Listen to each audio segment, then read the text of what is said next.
I believe this country is in danger. And I agree with I believe my children are in danger. And I believe the enjoyment and freedoms we've all had are going to be eroded and taken, and the kids won't have them. And this is far bigger than me or my kids. This is about a generation of our kids. And I believe that. And I've believed it since growing up. I agree with you. So when this was starting...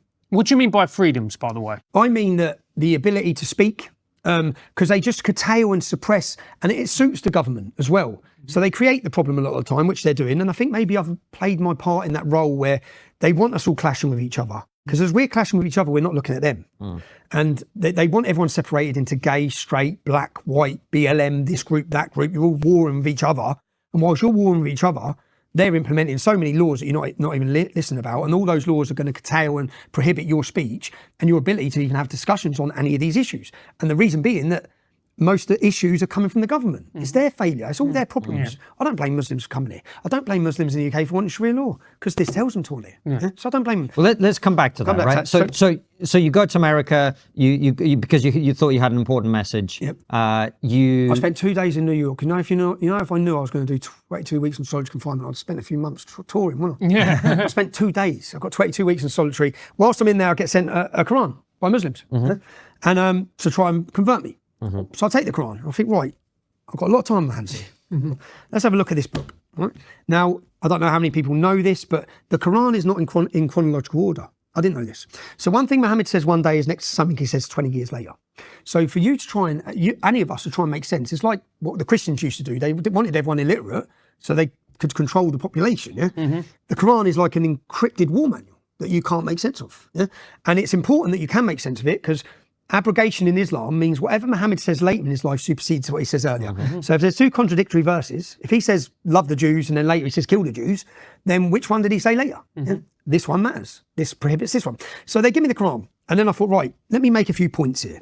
Do not be friends with Christians or Jews. And I challenge anyone to do this. Pick up a Quran and go through and make reference to the verses that tell you not to be friends with Christians or Jews. And I started writing these verses and I had pages of them. And I was like, it was like a jigsaw just fell into place.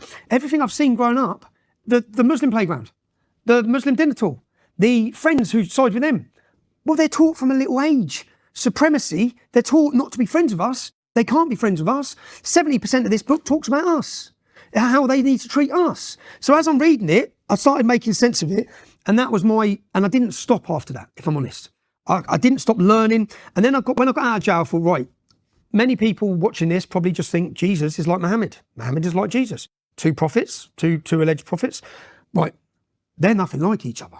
Because I took the biography of Muhammad by Ibn Ishaq. So I like to go to the sources, the most recognised and renowned sources in the Islamic world. So again, not Tommy Robinson's opinion. This is not my story. This is the Islamic scholars of history, the best ones there are, of their life of Muhammad. So I started reading the life of Muhammad. And I read it, the Jewish tribe surrender. And this is why it's important, so people understand how important scripture is. Do you remember the Peshawar school attacks? I don't know. In Pakistan. So the Taliban, or Al-Qaeda, one of the two, they attacked a school and there was outrage about it. But what they did when they attacked school is they pulled the pants down of all the kids. And anyone who started puberty was killed and beheaded. And anyone who hadn't was sacrificed as war booty, yeah? Well, that's exactly what Muhammad did. This is why the scripture is important. So the Jewish tribe surrender. Now, when they surrender, Muhammad tortures Kanana, he's the leader of the Jewish tribe, setting fire to his stomach to rob his gold. What sort of prophet is this? Yeah? I'm thinking, what sort of man is this? Jesus says turn the other cheek. Muhammad's torturing and burning people and robbing them, yeah? So he's robbing them. And then after robbing them, he takes that night, Sophia, so any Muslims, and when I have this conversation with Muslims, they don't even know about this, half of them. Yeah? I said, he took the man's wife that night and married her.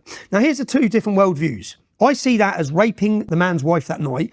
Other Muslims have said, well, no, he saved her from a life of slavery, from all the other men raping her, because he took her. He was actually really good because he saved her. It's like, what? But anyway, he beheads these people, he does this, and I started going through his life, and he walks past another Muslim at another point, and this is all in scripture, and he says, have you derobed her? He's on about another slave. I said, no, give her here. So then I started understanding, and I started finding verses in here, there's 4, that say, outside of the 4 wives, what Muhammad tells you is you can take non-Muslim women as sexual slaves, yeah? And you're one of the verses says you're actually blameless. So I think, well, Rotherham, Telford, all these towns and cities, are they taking non-Muslim women as sexual slaves? Now, this is not confusing, Boko Haram's leader, when they took the girls in Nigeria, come out and said, Muhammad has commanded us to do this. Well, he has. Read the scripture. Yeah? Al-Qaeda, ISIS, what did they do to the Yazidi? This is not made up. There's not 30, 40 different terrorist groups all singing off the same hymn sheet. Yeah, this is a problem. And again, it's great that the majority of Muslims don't read this and take it literally. That's great. But the problem's coming from this. And I tried to have this conversation with Piers Morgan. We'll get onto him.